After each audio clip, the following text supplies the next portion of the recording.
Hi, everyone. Nice to see you.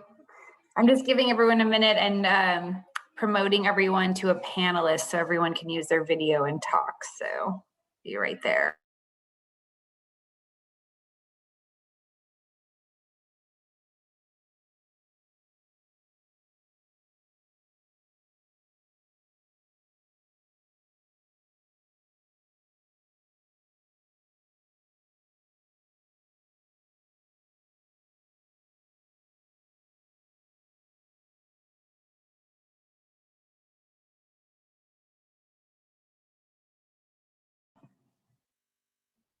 Everyone's able to access their camera and talk and everything, right? Once I've promoted you to, okay.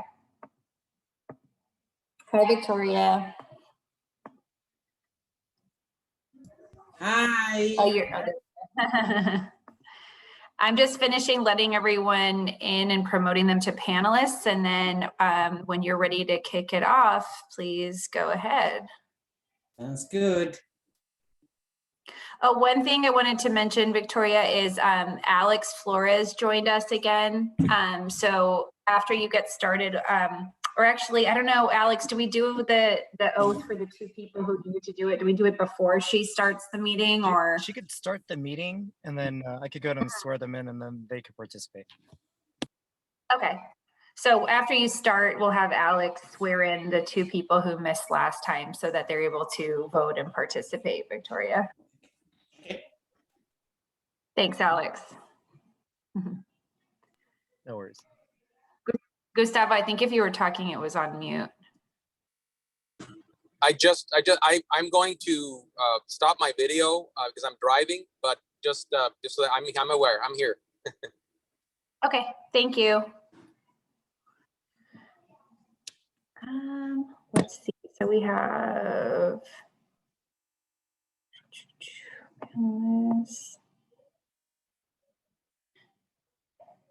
it was Hilda, you need to be sworn in, right? And one other person. Who was the other? And Karen.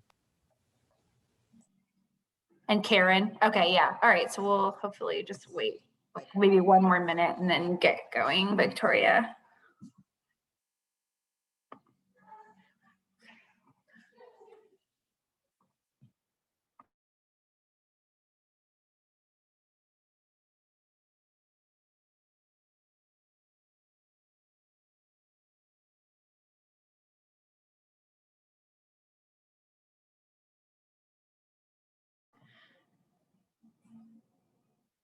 So I'm hoping Karen gets here soon because of Alex doing that. But Victoria, do you want to go ahead and get started? Rita has to join us a little late this evening. So, and I think we have enough of our members here to get started if you want to kick off the meeting.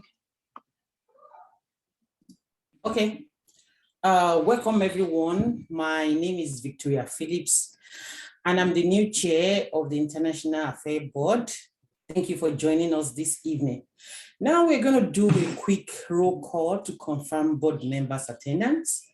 When I call your name, please unmute yourself and say present. Andre? Present. Thank you, Andre. Brian? Present. Hi, Victoria. Thank you so much. Williams? I'm present. Thank you. Richard? Bacher? Present. Thank you, Mr. Richard. Nathan Williams? Present. Thank you. Karen? Okay. Mark Leo? Present. Thank you. Andre? Kwam? Caroline Williams? Present. We already had Andre, right? Maybe it was his name written twice. I think Andre is here. Yeah. Oh, okay. Sorry Yeah. about Sorry, that. that might have been me. I might have written it twice. Sorry. Okay. Melissa Flocker? Present. Thank you. Kenya? Hida? Present. Chandler Martin? Present. Gustavo? Present. Thank you. Jordan Mark? Oscar? Bob Morris? Kevin Cruz? Daniel? Dennis Michael? Present. Okay, thank you for your attendance. Your attendance has been noted. Also joining us today is Rita Fernandez. She's the Director of Global Affairs for Mayor Gloria, and Sarah. She's the Binational Affairs Manager for the Mayor. Also joining us today is Ashley, who will be giving us an update on the City Global Action Plan. So now we move to, if you want to do the swearing in right now, Alex, or should I move on to the next agenda? I'll let you make the call. Victoria, sorry, really quick. I didn't hear my name, but Bill or William Robertson Geibel, just wanted to let you know I'm present. Oh, okay, sorry. I note that. Sorry about that. Noted. So, Alex? Yes, I Okay. could swear in Hilda, and then I'll touch base with Karen, and then see if I could get it done at a later date. Okay, sounds good. Sorry about that, Alex. I thought she was going, I see that Kenya's joining right now. Kenya's here, but I still don't see Karen. So yeah, if you want to just go ahead and swear in Hilda, that'd be great. That works. Hilda, congratulations on your appointment. If I could have you raise your right hand up in the air and repeat after me. I state your name. I, Hilda Mwangi, Do solemnly swear do solemnly swear or affirm or affirm that I will support that I will support and defend the Constitution and defend the Constitution of the United States of the United States and the Constitution of the State of California and the Constitution of the State of California against all enemies, foreign and domestic, against all enemies, foreign and domestic, that I will bear true faith that I will bear true faith and allegiance to the Constitution and allegiance to the Constitution of the United States of the United States and the Constitution of the State of California, and the Constitution of the State of California, that I take this obligation freely that I take this obligation freely without any mental reservation without any mental reservation or purpose of evasion, or purpose of evasion, and that I will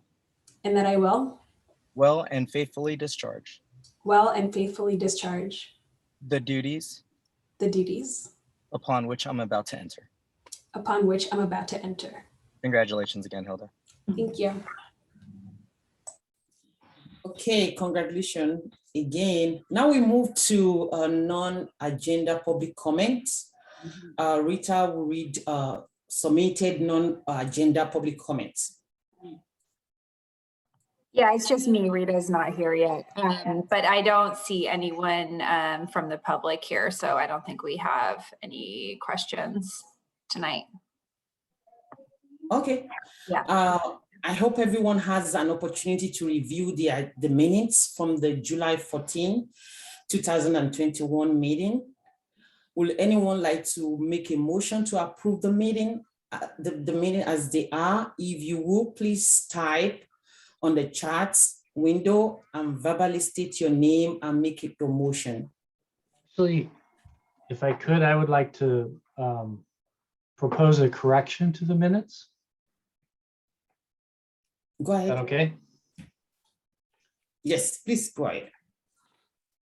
Well, under section 6, election of the chair, it says Rick Bainter later declined to support Victoria Phillips. And I want to clarify that I did not decline to support Victoria Phillips. I declined the nomination, my nomination. So if it could be clarified just to say Rick Bainter later declined his nomination so he could support Victoria Phillips. That would make me feel better. Yeah, sorry, I didn't see that. But yeah, that should be corrected. Sorry about that, Richard. That's okay. No. Thank you. I think that is noted. Thank you for that. Will anyone like to second, or is there any other discussion for the meeting? I think we still need a motion to approve them with that edit. I'll make the motion with the correction. I'll second it. I'll second it. Oh, did somebody else already do it? Okay, so thank you for that. Now we'll not take a vote. I'll call out the name. Please say yay, nay, or abstain. Remember, you don't need to be present on July 14 to vote or to discuss. So I'll go over the names again. Andre Kwan. What are we voting for? For the meetings on the July 14 meetings. Yay. I approve. Okay. Brian Yay. Williams. Is, sorry, Victoria, is that me, William, or I know we have like 3 Williams, so I just want to. I only see one Williams here, Williams Giver. Okay, yeah, I approve, yay. Okay, Nathan Williams. Yay. Okay, Richard Batter. Yes. Karen. She's not here. Yeah. Okay. Note. Mary Aber.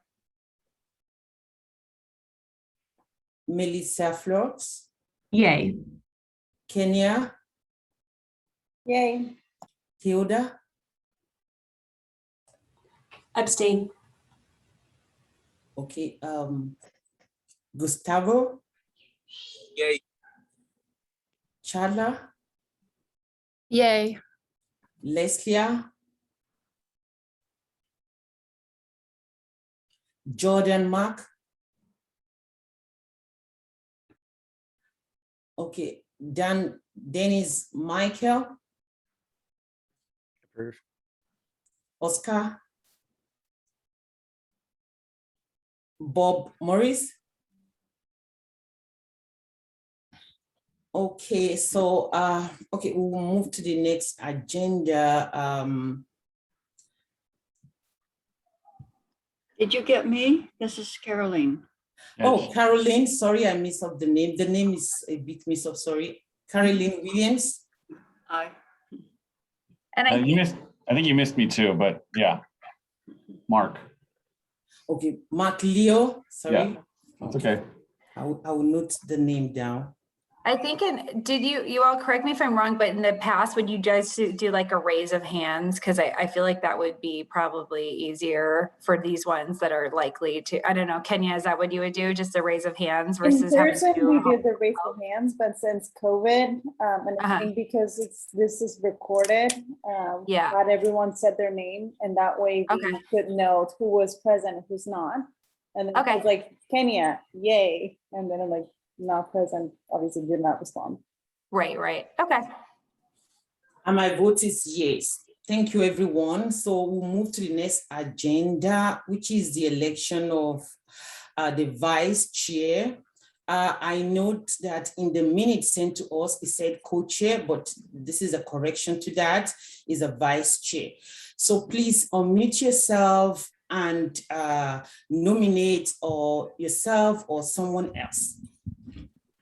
This is Thank you. Dennis Michael Broussard, and I'd like to nominate myself for vice chair, not co-chair.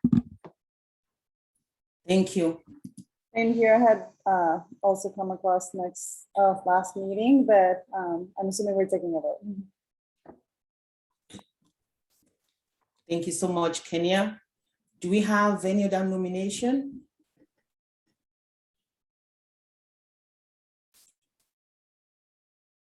Okay, so we have Dennis, Michael, and Kenya. Sarah, would you like to take up this election? So we need to do a vote, I believe, then. Okay. So should we talk about ourselves and Oh yeah. whatever? Yes. Yeah. Mhm. Okay. Can you please tell your name and the person you're voting for? I think what he meant is to introduce ourselves first. So go ahead, Dennis. Kenya, I will defer to you ladies first. All right. Kenya Maripa. I think we introduced ourselves very briefly last time, but I serve as Executive Director of International Business Affairs at the San Diego Regional Chamber of Commerce. I've been at the chamber for about 4 years and with the IAB for 3. I always skip the COVID years, so I can't remember. And then prior to that, I was in sport fishing and aquaculture, so nautical tourism, and I've been across sectors. And I guess on international work, I was with Rotary International for 9 years, and I was dealing with the cross-border international projects, such as going to several conferences. So I would say international affairs has always been sort of like my passion since I was like 18 or 19 and I joined Rotary.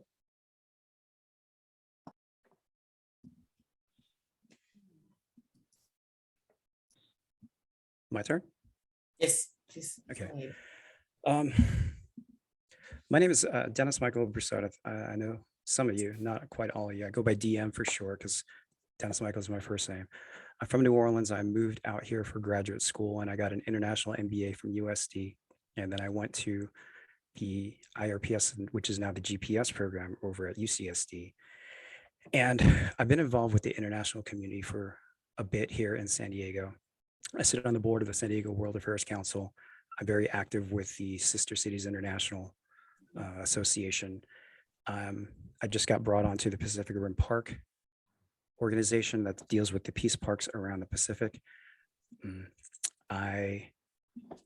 I've done a lot of humanitarian work internationally, mostly in developing countries throughout Africa and Nepal and the Philippines, mostly with water, sometimes with education, but mostly with water.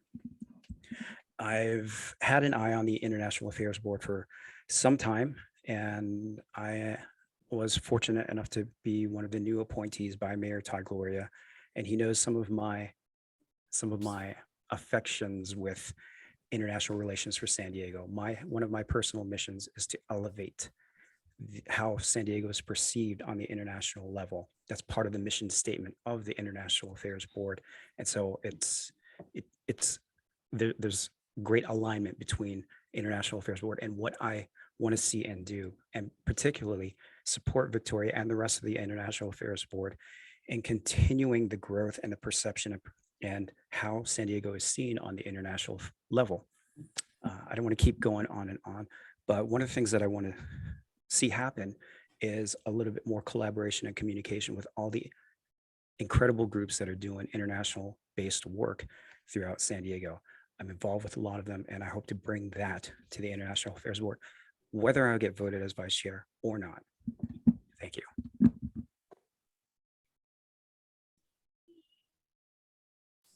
So thank you so much for that. Can we go ahead now to vote? I have the names here, so I can call the names and you tell us who you're voting for. Right. So Mary? She's not here. Okay. Melissa? I'd like to vote for Kenya. Okay.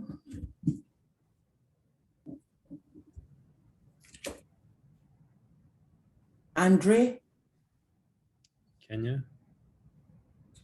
Mark Leo? I'll vote for DM. Chadla Martins? My vote goes to Kenya. Okay. Hilda? Hi, I vote for Kenya. Fabian? Okay, Caroline Williams? DM. Okay, sorry about that. And Brian? I thank you both for stepping up and being willing to serve, but I vote for Kenya. Okay, Bill, Mr. Bill Robinson?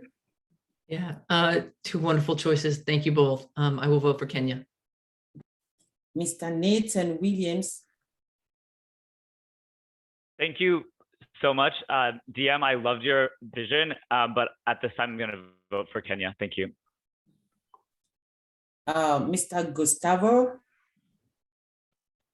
Hello. I think both candidates are very good, very solid. My vote is going to go for Kenya. Mr. Richard Barter? I will also vote for Kenya. Miss Karen? She's not here. Okay, is there anyone I've not called their names, please? I'm going by the new names sent here on the chat. Is there anyone? I guess at this point I'll vote for Kenya too, Mhm. and I'll concede. And I do appreciate the votes that I got, but Kenya, you are the experienced one here, so you have my vote too. I take it just because I've been on the board for a little longer. But I'm really looking forward to working with you all, and obviously Dennis. I love your vision as well. It's certainly exactly what we're looking for to accomplish together. Thank you so much, Daniel, Michael. Thank you so much, Kenya. And thank you so much, everyone that voted. Congratulations to the new vice chair. And thank you so much. So we'll move to the next agenda right now.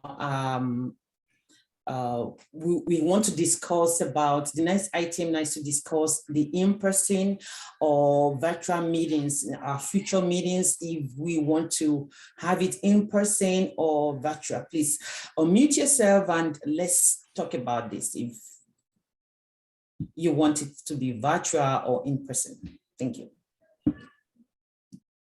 I just want to check first off, Sarah, is that confirmation that we would be able to do so? My understanding is that we could, I think, obviously like with Delta, I think a lot of people are reconsidering like things like the council meetings. They're on, they're on their recess right now, so they're not in for August. But the direction the city was going in was to try and go back to more in person by September. But my understanding is that that's a little bit, I think we're like letting each board decide for themselves for now. Rita, is that your same understanding? That's right. At this point, boards and commissions are able to make that determination on their own and on a case-by-case basis. That this body would have to decide going forward. Obviously, there are many things in flux given the Delta variant, given everything that's happening around the world. So it is the opportunity is now for all of you to sort of discuss that as board members and make that determination. Okay. And to clarify, it would be at the same, like at the city building or? Yeah, the city building, I think on that same 12th floor, I think that's what our option would be. And Yeah, for everyone's reference, new members, before the pandemic, the International Affairs Board would meet at City Hall on the 12th floor in one of the sort of committee hearing rooms. Can I just ask a quick question to Rita or Sarah? And what we select now, I guess, is there anything that precludes or would prohibit us from changing it down the road if we decided to make a change, or are we setting ourselves up for like scheduling the next year of meetings or something? no, I think you could bring this as an agenda item anytime you wanted, right, Rita? I mean, I think if in 2 or 3 months, if you, for example, said, okay, virtual for now, I think if you wanted to bring it back as an agenda item anytime to discuss going back in person, you guys as a board could do that. So it's not like a 1-year decision or something like that. It's really just for the time being, basically, until you vote on it again. Right. It's not a binding permanent decision. It could be also kind of treated on a month-to-month basis. Again, because everything is changing, right? I think there's, we also know that people here might have different thoughts, right? And so I think this is where the conversation about this is important. But it was important for the commissions, the board and commissions office to clarify that with members, because several boards and commissions were asking the city what the policy would be for meeting in person, meeting virtually, especially because the memo was issued earlier on, sort of when things were kind of reopening, right? So again, things are changing day by day with this pandemic, but it is something that each board and commission needs to determine for themselves.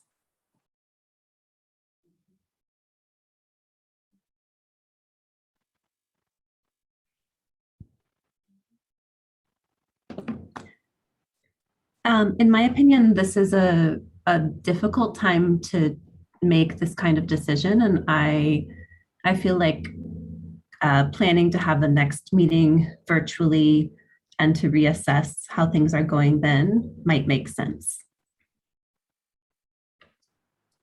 Thank you so much, Melissa. I would just second that. I think my vote would be to stay remote for just, I think, many reasons at this point, but I think it'd be prudent to, at least in my opinion, for the foreseeable future, but I would be, maybe this is an agenda item we check back on each meeting just to see how the group get the pulse as we go forward. I agree with both of the people that have spoken already, both of my colleagues, and I would suggest, similar to what others have suggested, maybe we agree to keep it virtual for the next 2 or 3 months and then revisit.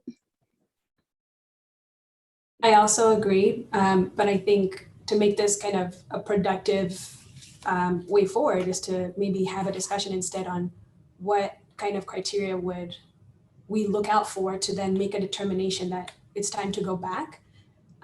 Because is it a certain number of infections? What would be the objective criteria that we would look at and say, we're open to going back. Obviously, there's personal circumstances that can prevent some people from going back, whether it's your families or your own physical and wellness.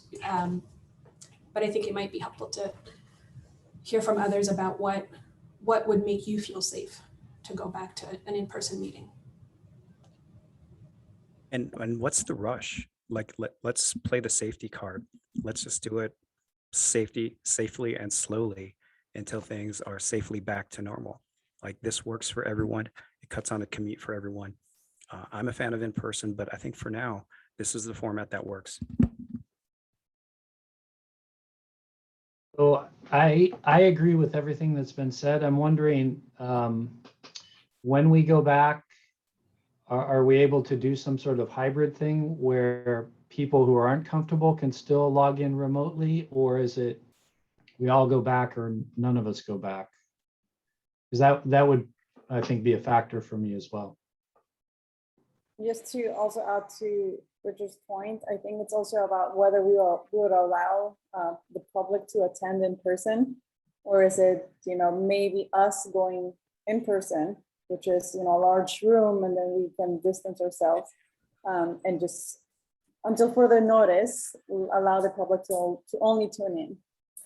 I think we would have to allow them just because of the Brown Act.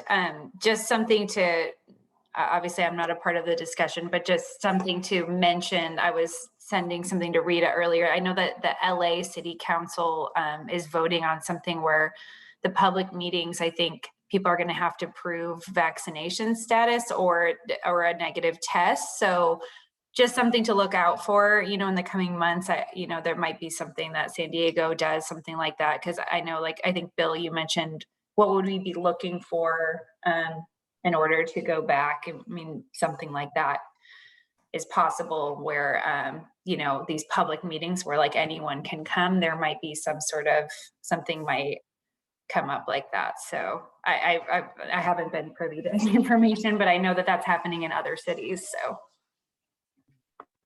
I had a question, it's a question. Is the city going to have any kind of guidance? I'm assuming that it will.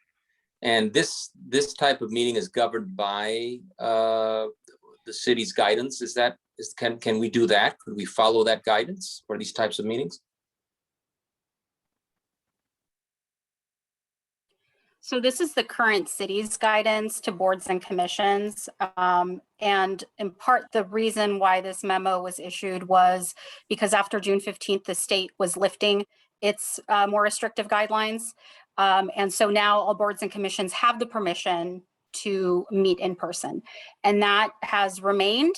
We, of course, will let you all know if any of that changes, but the city guidance for boards and commissions, there's, I believe, a different guidance for council. Things are still not fully to their pre-pandemic realities. So at the moment, this is just the guidance on cities and boards and commissions. So you do have that option. There's no, just as a clarification, there's no rush or requirement. It is simply that you all have the option to do so. So if I could follow up on that, Rita, so is there a certain threshold where the city's guidance would say we would like boards to be meeting in person again? And is that threshold known at this time, or? It's not known at this time. It's optional right now, but at this point, I think everyone is just sort of playing it by ear. City council meetings are still happening virtually. The city hall is still closed, but open by appointment only. So this would qualify, but that is still, I think, TBD. I think I agree with what everyone has said so far. I think my personal thoughts are things appear to be moving in the wrong direction rather than the right direction right now. So, and I would personally feel more comfortable following the city's kind of standard guidance on what other boards and commissions are doing rather than abstractly picking our own case count or something like that to be our metric to come back.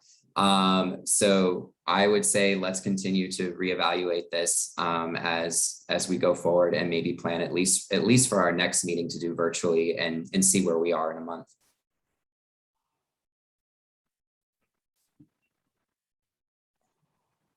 Okay, thank you so much, everyone. Noted. We'll move to the next agenda. We need to do a vote, Victoria, on that. Yeah, thank you. Sorry, pardon me for that. Okay, so can we vote? I would make a motion. I think you need a motion. I make a motion that the next meeting be virtual and that we discuss this issue again at the next meeting, whether the following meeting should be in person or virtual.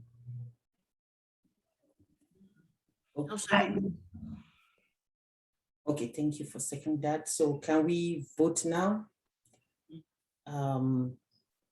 Mary Aber. She's not Melissa Flux, sorry, I'll have to. Melissa, Yay. okay, Andre, Yay. Mark Leo, Yes. Charla Martins, I'm sorry, I missed, what exactly are we voting on? so we are voting for in person or virtual. So right now we, from the discussion, we still want to continue to evaluate, the position of things right now and continue virtual meetings. So if you approve. And we're specifically voting on Rick's motion to have the next meeting be virtual. And then from that point on, sort of evaluating on a case-by-case basis. Absolutely. And actually, I didn't notice if someone had seconded that motion. I did. Caroline Williams did. Caroline, okay, sorry about that. Okay, so Victoria, if you want to resume. Okay, Hilda, you've not made your vote yet, Martins, Charlie Martins. Oh, so yes, having heard yeah, I heard the question now, so my vote is yay. Okay, thank you. Fabian? Fabian is no longer on the board. Okay, okay. Hilda? Yay. Carol, okay. Kenya? Yay. Okay, Brian? Yay. Bill Robinson? Yay. Nathan Williams? Yay. Dennis Michael? Yay. Gustavo? Yay. Richard Barter? Yes. Karen? She's absent. Okay, so my vote is yay. Thank you so much. So we'll move to the next one. The city updates from the office of the mayor. We'll have Rita and Sarah, giving us an update right now. Yeah, we'll start with Rita. Thanks. Okay. Thanks, Sarah.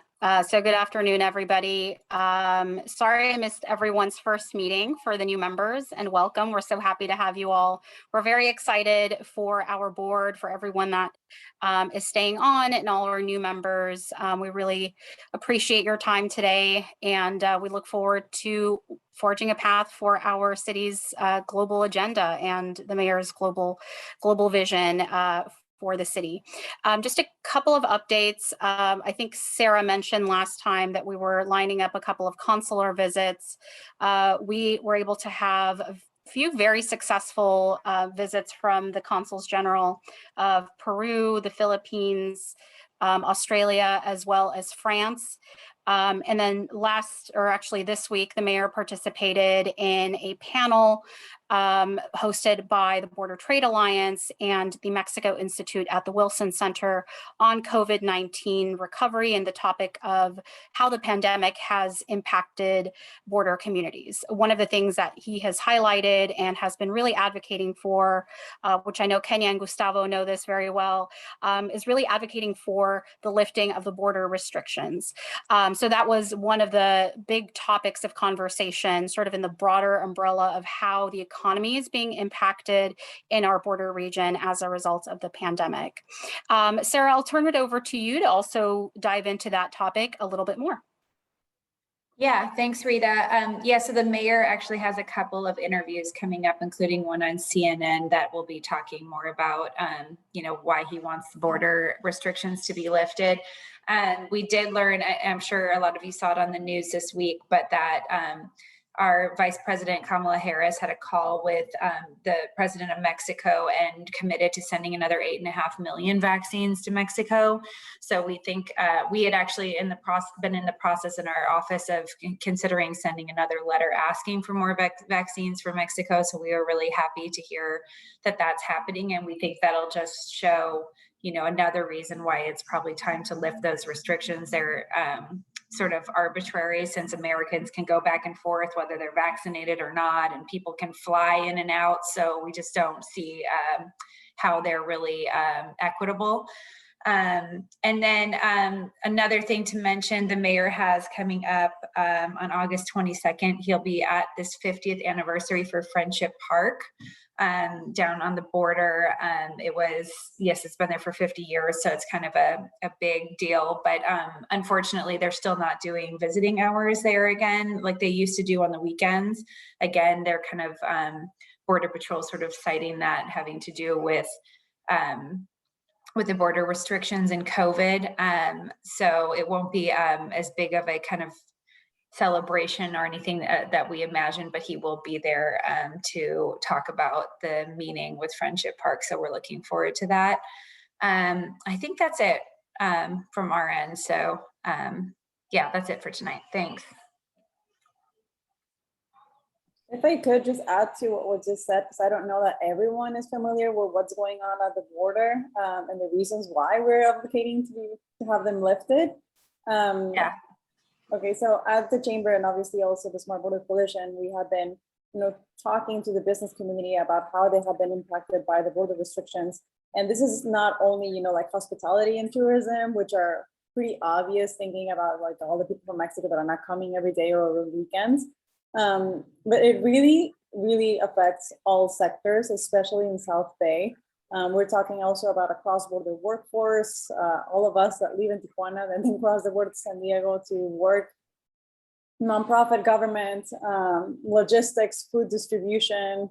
For example, in logistics, we hear that people are operating short staffed because not because of border restrictions themselves, because obviously people that can work in San Diego have an essential reason to cross, but because everything that's going on has also impacted border delays. So if people were waiting already outrageously up to 4 hours on a regular day on a regular lane, that came up to 6 hours, 7 hours during the holiday weekend for just crossing. So I imagine you have a company, you have about like 80 employees that live in Tijuana, and then you are waiting for them in the morning, and that means that your operations were messed up, you're operating short staff. It's been over a year, almost a year and a half of that going on. So obviously you already lost clients, some of your supplies are not coming through, and so on and so forth. So of course, this is just one of the examples, and this translates into like millions of dollars.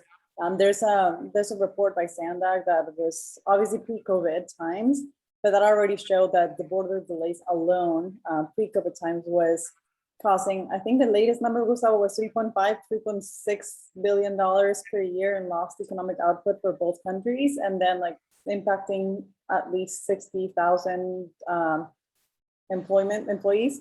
So just think about that a little bit. And then of course we have, as Sarah was saying, it's discrimination. You're letting everyone fly into the States, and then you're allowing US citizens flying out to like Cabo and like Cancun, that are basically COVID capitals, and then allowing them back in.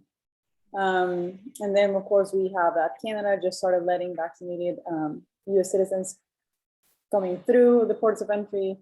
And it's just sort of like the States is falling behind on that. Just my 2 cents. Thanks, Kenya. I appreciate that. Yeah, thanks. Sorry, we're working on it so much that sometimes I just jump to, because it's sometimes hard to remember that not everyone's hearing that as much. But I do think that you're right. What happens is people hear like opening the border, but there's Delta, but it's much more complicated than what it sounds like. And once people really hear what's really happening, then you get a better understanding of what we mean in terms of lifting the restrictions. So thanks, Kenya. Can I add something there? Yes. Thank you. And I guess Kenya and I, and probably some of you on this call, are a little biased just because we deal with the connection with Mexico more than probably other people. But piggybacking a little bit of what Kenya was saying is that as it gets more expensive to live in San Diego, one of the things we've heard is that even though there's restrictions, we have, we're very close to the volume of people that we had pre-COVID. I mean, we are 15-20% below, okay, which is interesting because one of the theories is that there are not just many tourists from the United States going to Mexico, because Mexico is really not applying the restrictions at the border. So what we're having is a situation where Californians are, San Diegans, people from LA, the Bay Area are going to tourism, tourist spots in Baja California, and of course they have to return. So that's been part of the issue with the lines, but there's others. There's the migration, chaos that we've had lately. But it's just a reminder that the San Diego economy is highly dependent on Mexico and Mexicans, the ones who live there, because many do have employment in San Diego, and that's going to continue to grow. People who have green cards or U.S. citizens moving to Baja California and then getting in line to cross every day, they just cannot afford. And that's something that will just continue. I don't think that's going to stop anytime soon. In fact, it's going to grow dramatically in the years to come. So that's something to consider as far as the scope of the city of San Diego's activities, or just awareness of some of the people who contribute so much to the economy here on the U.S. side of the border.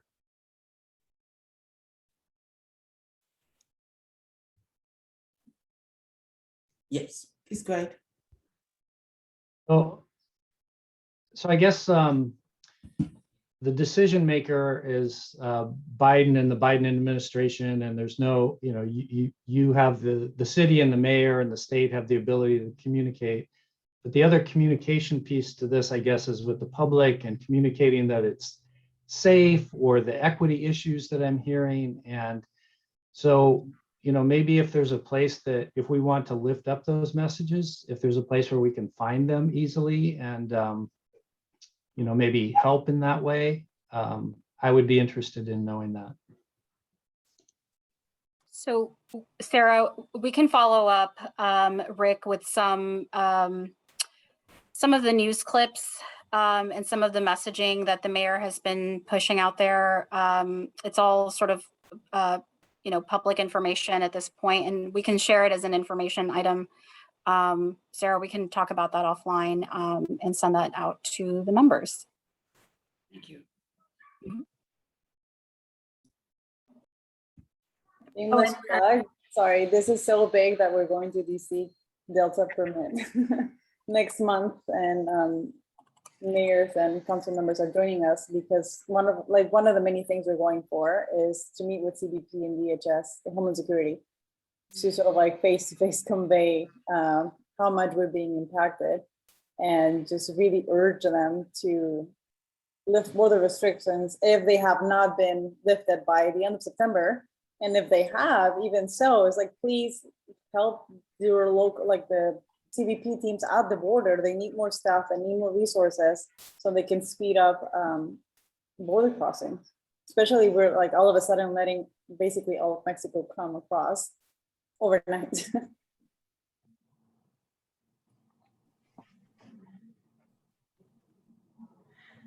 Victoria, before I meant to just mention also in my update that I think we did figure out with the moderator a date based on the doodle poll too for the retreat. I think it will be on August 31st. Rita and I just have to figure out which of the two times, but we got the most votes for 10 to 12 and 12 to 2 on August 31st. So just so you all know that, I'll probably send that confirmation out in the next few days for all of you. So that was the other thing I meant to mention. And before we get further into the topic of the retreat, and just to move the agenda along in the interest of time, just want to make sure that there's enough time for Ashley's presentation on the climate action plan. And so wondering if we could move on to the next item, Victoria? Yes, please. So thank you everyone for your contribution. We'll move to the next item, and we have a presentation from our Climate, Our Future from Ashley. Over to you, Ashley. Thank you so much. And I feel so pampered right now. I'm going to get my PowerPoint is going to be handled for me. I think, is that you, Rita? That is me. I hope everyone can see my screen. Fantastic. Do you mind moving it to full screen view? Oh, nope. Now we see a security alert. There we go. I'll have to address that later. That actually might be this presentation. For some okay. inventory slide comes up as a security alert. It just shows you our greenhouse gases, but that's okay. Anyways, hi everyone. I'm Ashley Rosia Tremonti. I'm the Climate Action Plan Program Manager for the City of San Diego. I work in our city's sustainability department. And thank you for having me tonight to your board to present on our city's climate action plan. Next slide. So just to kind of get you all a little bit familiar, some of you may know what our climate action plan is or have more of a history, but for those that may not, our current climate action plan was adopted in December of 2015. At the time, we had a bipartisan city council who unanimously supported the adoption of this very ambitious plan. At least it was ambitious about 6 years ago. Things in sustainability, because they're new, move kind of quickly. It is a qualified cap. Sometimes that's referred to as legally binding. But essentially what that means is our climate action plan serves as a mitigation tool for the city's general plan. So it is our roadmap for how we're going to mitigate all of our greenhouse gas emissions as it relates to the development of our city, all areas of our city within the entirety of its jurisdiction. The current climate action plan commits us to a 50% reduction of our greenhouse gas emissions compared to what they were in the year 2010. And we set out to accomplish that goal by the year 2035. We developed the roadmap, the CAP, in 5 different strategies. So the CAP has to specify the actions in which we will take to reduce those emissions. And those categories that are made up of several actions are energy and water efficiency, so reducing energy and water use, utilizing clean and renewable energy. That's where we have a very popular action. It's our 100% renewable energy goal for all of our residents, all of our businesses, and all of our municipal operations. Mobility, so that's transportation, biking, walking, transit, land use activities, zero waste, circular economy type of actions, and then resiliency, which is primarily carbon sequestration or how trees can absorb carbon. There's another effort you may have heard of, which is Resilient SD, which is a resiliency plan, which is how we will respond to those impacts that we know are going to happen from climate change. And that's being developed out of the planning department. Next slide.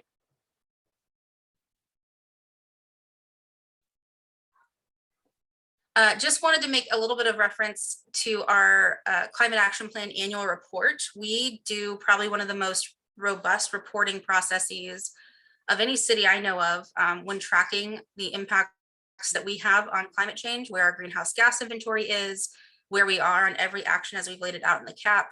And if you're interested in kind of finding out more about kind of where we are and what we've been doing, you can head over to this website, sandiego.gov/2020CAP.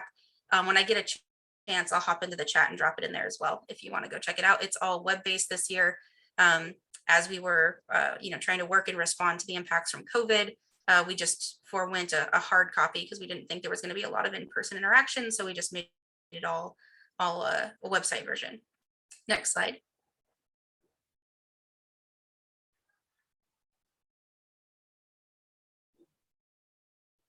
Oh, see, this is the slide that has the security risk. I'm not sure why. If it didn't have a security risk, you would see a graph that basically shows, as we've been monitoring GHG reductions over time, we've seen about a 25% decrease since we started measuring back in 2016, which was when our first annual report came out. That represents some activities decreasing, energy consumption and water consumption, some natural gas consumption. It also represents some updating to our data. Transportation data particularly lags quite a bit. And so understanding where we are in any given year as it relates to how many vehicle miles we're traveling or how much we're consuming as residents across the city, that all gets captured in our annual reporting process. In addition to looking at things like our greenhouse gas inventory, which is very on par with climate work, we also try to look at the other side of sustainability and climate work, which is jobs and equity. So from a jobs perspective, we work with Clean Tech San Diego and EDC each year to conduct an analysis that shows where job growth is happening or isn't as it relates to those 5 strategies I talked about earlier. And so overall, since 2010, we've seen in San Diego about a 20% increase in these types of jobs.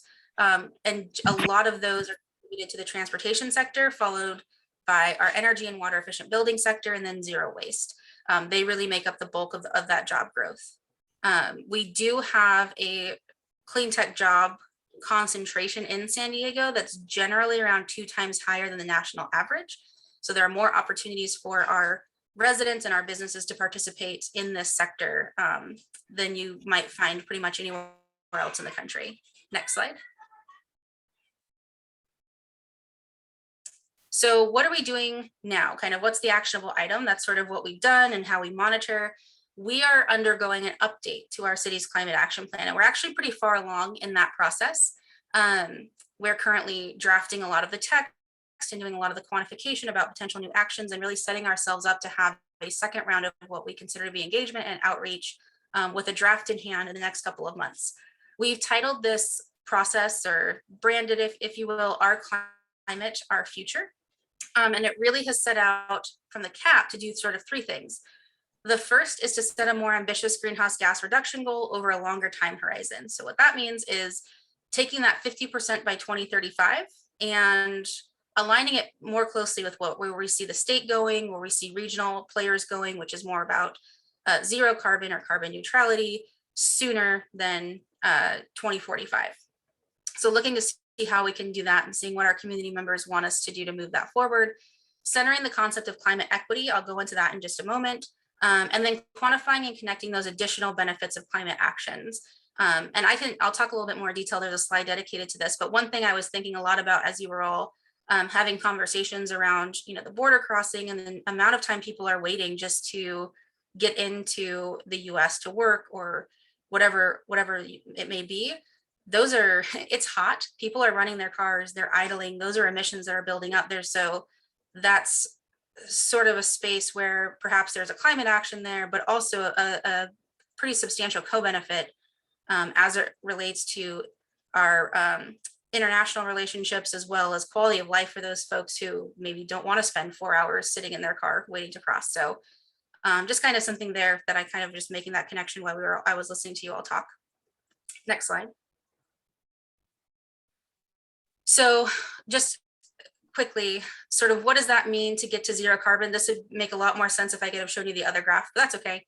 If you look on the left-hand side of this graph, you see those 4 black dots. Those are those inventories we've done as part of our annual reporting process based on our total greenhouse gas emissions in a given year. So you can see their kind of trajectory. Their trajectory is downward, which is great. That's where we want to see our emissions going. But they plateau, right, in 2035, because that's where our goals go. That's where our plan goes. Beyond that, there isn't a plan to take those any further.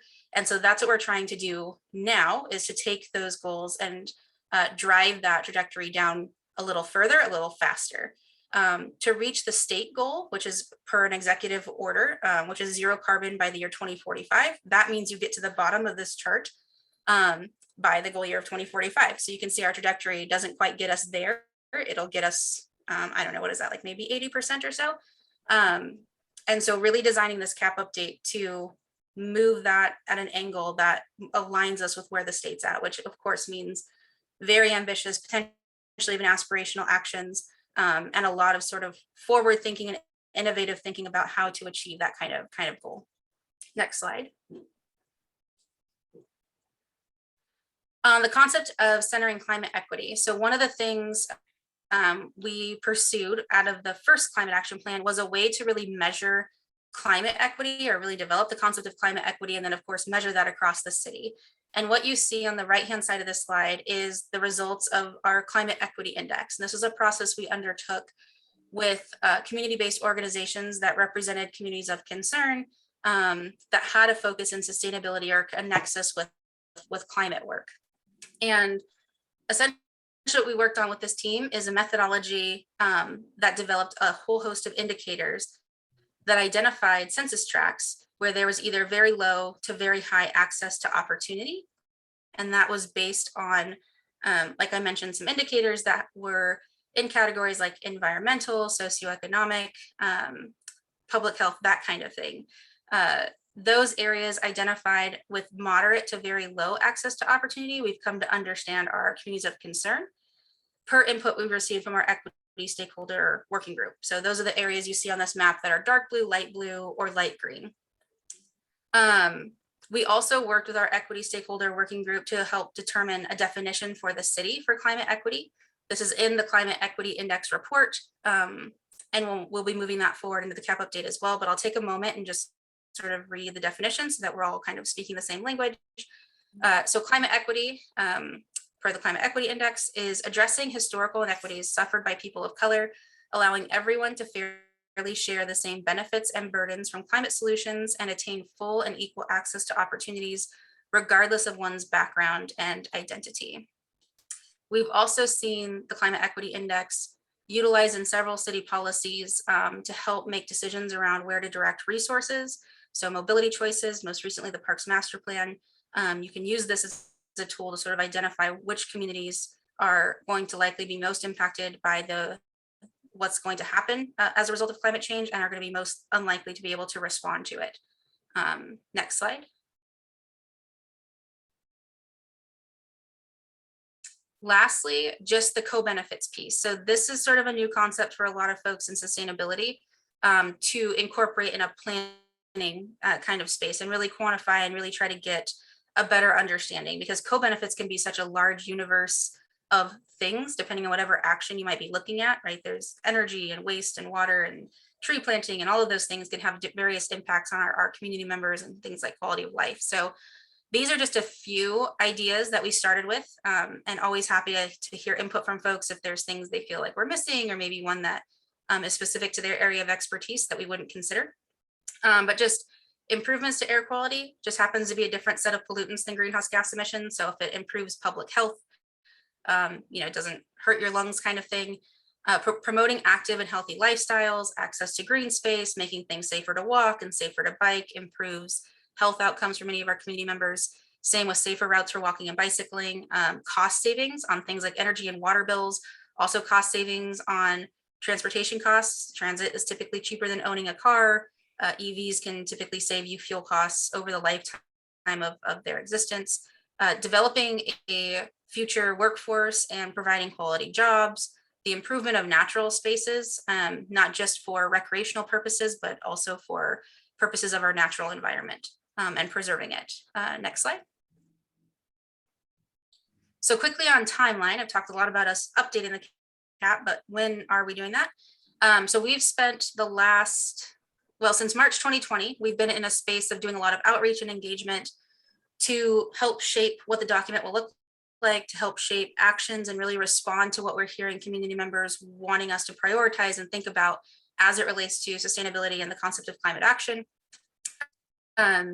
We concluded back in May a very focused community of concern engagement process where we partnered with 5 community-based organizations, as well as a larger organization called the Institute for Local Government, and focused on hearing from residents that are often excluded from the conversation by design. So we are trying to flip the script on that and by design include those folks and hear from them what they would want to see in a climate action plan, or really just hear from them how we can better be responding to their needs as a result of this process. So as we're working now to complete a draft, we're looking to publish that this fall, the next couple of months. And we'll be doing another round of outreach and engagement, surveys and webinars, and partnering again with our community-based organizations to then shop the draft around, get more specific input on the language that's being used and the specific actions. And then finally taking action in 2022, which looks like taking it forward to council for final approval. And then into implementation, where we begin the monitoring process all over again. And then we'll also be pursuing an update several years down the road to ensure that this document maintains sort of freshness and newness and is up to date with all the latest sort of technology and data advancements that have happened since the last time we updated it. Next slide. I think it might be my last one. No, engagement and outreach. I kind of went over all this with you all. So we're sort of ramping down a lot of our engagement and outreach work until we have the draft out, which then we'll be back out there doing more surveying work and forum work. But yeah, I can drop this link in the chat as well in case you're interested in any of this type of information. We also have a children's activity book in English and Spanish. That was to help get San Diego's youth more involved and also directed their parents on where they could take the survey. We also held like coloring contests and things around that to make sure people stayed engaged with the process. Next slide.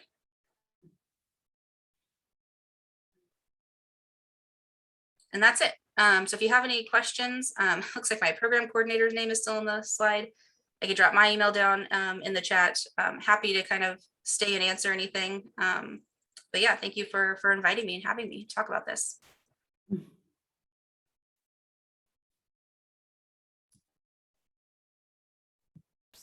Thank you. So any question? Thanks, Ashley. Yeah. One thing I might add that this board may find more interesting is we are trying to tie our work more closely to the conversation that is being had around climate and its impacts globally. And one of the ways we have identified to do that is to incorporate the UN Sustainable Development Goals. And we've done that in our annual reporting process, tying our actions back to which SDGs are applicable.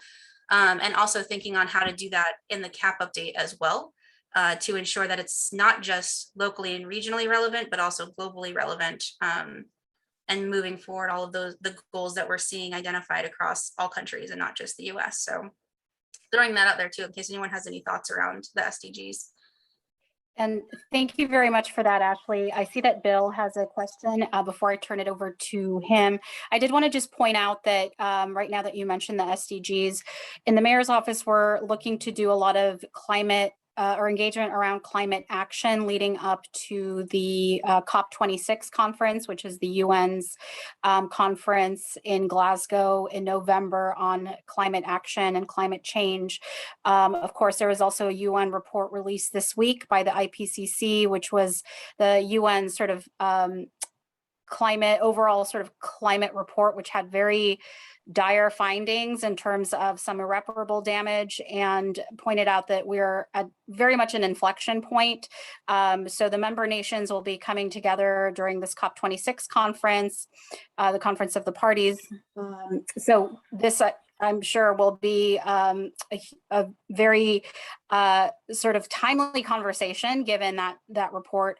But the city is looking to become more engaged in the SDGs, just as an FYI. Thank you, Ashley, for that presentation. That was really interesting stuff. I actually wanted to follow up. I'm glad you brought up the SDGs. I was going to ask a question that is inspired from the IPCC's report that came out. On the graph you showed, I couldn't tell, or I was just not able to read it correctly. When you were talking about going beyond the current plan, were you talking about carbon neutrality or zero carbon and like getting off fossil fuels completely? Is that the goal that's in mind, or is the goal that you're? Yeah, sorry, I don't know which one it was, or because I think I saw neutrality and then I saw zero carbon. Could you just clarify that for that? Yeah, so those terms are often, there's net zero, zero carbon, and carbon neutrality. And depending on which organization you're talking to or which agency, they could all mean something slightly different, but they're very, very important, right? So there's a key difference in that sometimes they can mean complete elimination of all emissions, meaning you have no fossil fuel use. You have completely utilized renewable energy for all of your activities. All vehicles are free of emissions. Everything has to be free. Then there is sort of net zero, sometimes referred to as carbon neutrality, which is you push those emissions down as far as you can, and you through activities, through removing fossil fuels from the equation as much as possible. Then you have residual emissions. Those are those emissions that are left over of things that you can't attack. You can't get everything down to zero, but you are made aware that you have those residuals, and you take care of those through other actions. And those can be things like sequestration. They can be offsets. They can be technological advancements, right? Those are kind of things that still need to be developed and refined and require further research. Where pretty much all cities and the state is looking is that carbon neutral space. It's the net zero space where you do have those residual emissions and you're addressing how you're going to handle those through means other than removing just them from the activity space, but you're still going to move all of your emissions from the activity space as much far down as you possibly can. And that's where we're looking right now with the cap, is how do we develop one that is that net zero carbon neutral space, where if we reduce our emissions to the fullest extent possible and there is a residual left, how do we address that residual in a meaningful way? Thanks for clarifying, Ashley. But definitely, I mean, once the draft is out too, I think that's going to be a very good conversation to have of, are we setting the right target? You know, and certainly carbon neutral versus complete zero emissions is a big discussion right now in this space and in this field. I would advocate for the latter. I know you probably there's other things going on, but thank you for that. I also wanted to say I'm really happy to hear that the children's book is in Spanish as well. And I don't know if there's conversations going on, but I would also be interested in, you know, thinking about ways to expand that to Tagalog or the many different speakers, which I'm sure you all are talking about. But thanks again. I really appreciate it. Yeah, thank you. Great point. Gustavo, do you have your hand up?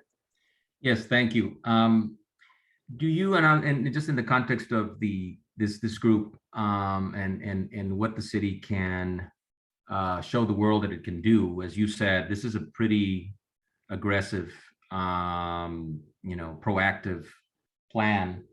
And do you foresee, does the city foresee, or have other cities spoken or asked San Diego to talk about what it is doing? Or is this something that San Diego can export in some way, one way or another, as far as guidance? Or is that not, do we not have enough people to do this kind of thing? Or what do you think about that, kind of setting a standard in a way for the city around the world? Yeah, I mean, that's definitely something we strive to do, especially in our space. And we've been recognized previously as certainly national leaders. I think we could do definitely a lot more in the global space to help other sort of countries understand what we're doing, share best practices. We're very active with a national organization called the Urban Sustainability Directors Network, which is a lot of what you were just describing, of being able to connect with other people who do similar work to what I do, share how we're getting it done, help problem solve, and kind of share where we're able to really push the envelope and see that recreated in other cities. It's certainly, I think, a priority and has been historically for our department to make sure that we are out there voicing kind of what we're doing well and being honest with where we're not getting it right, and looking for those ways that those creative solutions that are happening kind of across the country and across the world to address this issue, because it is a global one. And so many of us are facing similar issues, no matter where you live. So yeah, I mean, it's a good suggestion, and we definitely want to keep San Diego in that space as a recognized leader, and keep pushing the envelope at moving these things forward through ambitious action. Thank you.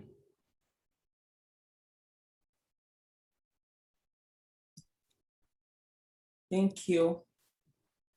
Any other question? Okay, thank you so much for clarifying that. Ashley, thank you so much. Is there any other thing to talk about, Sarah, before we adjourn the meeting? Rita, I can't think of anything else. Rita, do you have anything else you wanted to? So Victoria, in terms of your chair report, if we want to go back to the subject of the retreat, Sarah, can you clarify the dates again, or the date? Yeah, so the date is August 31st. There's 2 times that a lot of people voted on that day. It was 10 to 12 and 12 to 2. And so it sounds like, you know, it would be virtual based on kind of what the board is voting to do for now. And yeah, so I don't know if people want to discuss those 2 times, or if you guys just want me to pick based on who, you know, put their vote in the doodle poll. But yeah, it's August 31st for sure, it looks like. And what are the 2 times?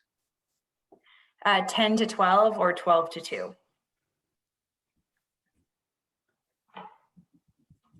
And Rick, did you have a comment? question? I wanted just to ask a process question, and that is, how do we ask for an issue to be put on the agenda, or how is the agenda created prior to each meeting? So the chair and the vice chair will work with the executive committee. The next sort of subject is that the chair has to pick an executive committee that is non-elected, and that group will sort of put together agenda items, separate topics of conversation.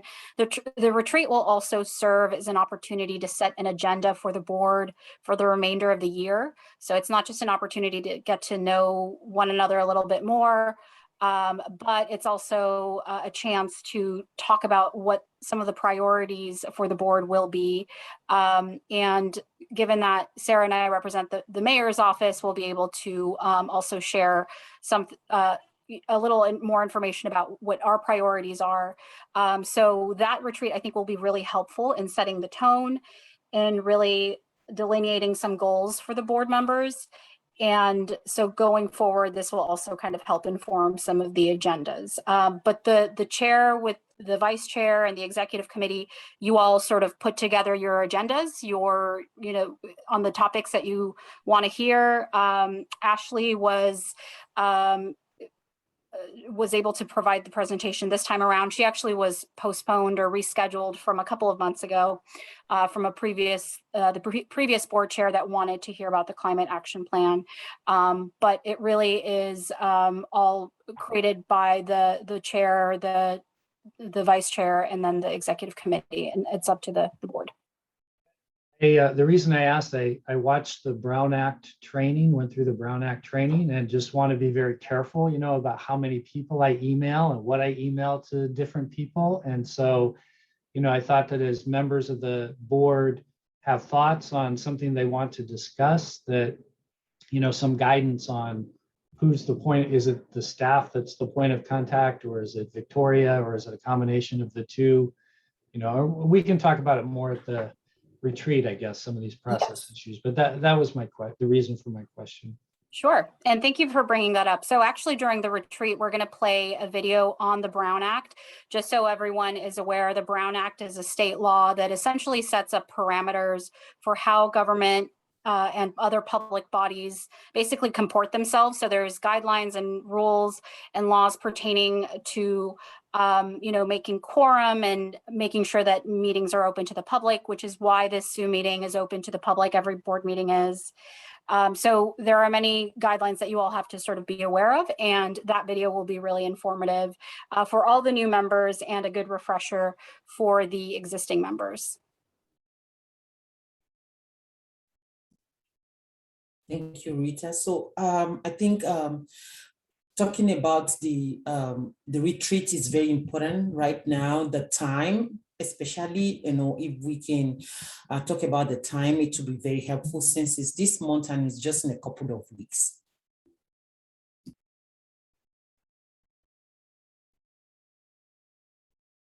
So the time.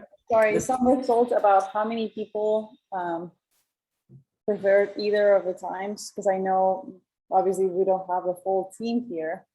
Yeah, and not everyone took it, but those two times on the 31st had 6 votes each, and everything else had 5 or less votes. So I'm just going on what had the most votes. So the most votes were on August 31st. It's a Tuesday. And it was tied 10-12 or 12-2.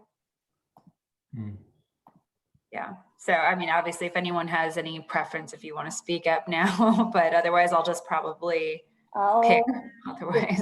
12-2 because the Chambers Mexico City Summit is that morning from 9 to 11:45. And okay. Well, that's good to know because you're the chair. So the vice chair, the vice chair. I'm also teaching in the morning that day, so the afternoon is better for me. Okay.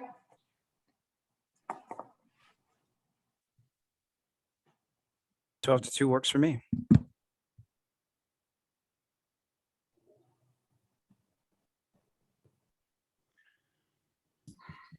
Okay. either the time work for me as well, either whether morning or afternoon work for me. So I'm curious to know if anyone has any objection, or maybe they will not be able to make the meetings, so that we know now if there's anything that come up. Yeah, I may not be able to make that. Just depends on a flight I have to take that I found out today. So I will let you know. But if were my preference, it'd probably be 10 to 12. But let's see. Perhaps I can get a later flight that afternoon. But that's just, you know, that's pending on my part. Okay, thanks. Yeah, I mean, stuff like, since you already know a lot of the rules, like the Brown Act and everything, that's one good thing. I think for some of the new members, it's really important that they attend that, so that they can just kind of learn some of the basics of how the boards and commissions work. Okay, that sounds good. I will work on getting an invite out to everyone over the next few days then. Thank you so much, Sarah. If there's nothing else to talk about now, I would like to adjourn the meeting, or if you have any other things to talk about, or if there's none, I would like to adjourn the meeting. Thank you, everyone. Thanks, Victoria, for doing your first meeting. So thank you, everyone. I look forward to seeing you next in a couple of weeks again. Have a great evening, and thank you for the great presentation. Thank you, Victoria. Thank you. Congratulations. Thank you. Bye. Bye, everyone. Bye, everybody. Bye.